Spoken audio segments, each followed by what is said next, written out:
Сәлеметсіздер ме, оқушылар? Бүгін сіздермен өтетін сабағымыздың тақырыбы мәңгілік ел мұраты деп аталады. Бүгінгі сабақтың мақсаты әртүрлі тақырып бойынша көркемдегіш құралдарды ұтымды қолданып, шығармашылық жұмыс, шығарма жазып ұсыну. Оқушылар, жаңа сабағымызға бір қадам жасау мақсатында мәңгілік ел мұраттары деген ұғымның төңірегінде ойымызды бір арнаға тоғыстырып көрейікші. Қалай ойлайсыздар мәңгілік ел мұраттары дегенді? Ата бабамыздың асыл арманы, ұлтымыздың ұлы бағдары, ұлтты ұйыстырып, ұлы мақсаттарға жетелейтін идея, ұлттық бірегейлікті сақтаудың кемел жолы. Оқушылар, мәтінді менімен бірге ілесе оқи отырыңыздар. Мәңгілік ел ата бабаларымыздың сан мың жылдан бергі асыл арманы.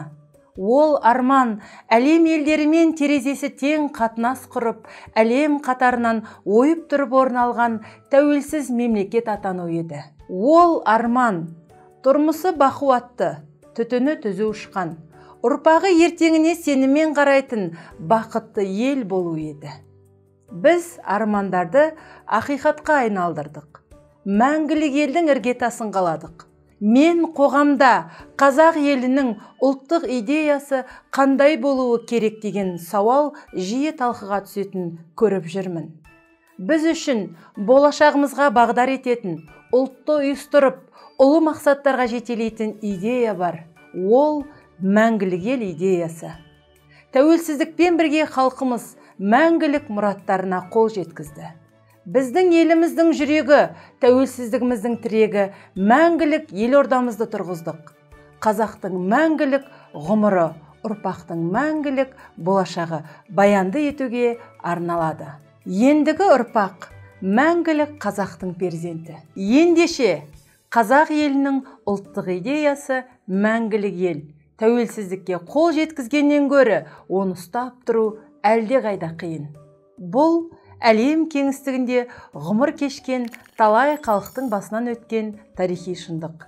Оқушылар, бүгінгі сабағымызда шығарма жазудың жолдарын меңгеретін боламыз.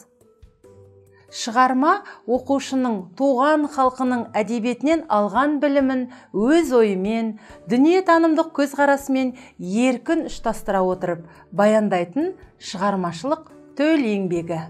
Оқушының көркем шығарманы өзіндік ой пікірі, көзқарасы тұрғысында терең талдап пайымдауы, көркем тілмен әсерлі, жүйелі баяндалуы талап етіледі.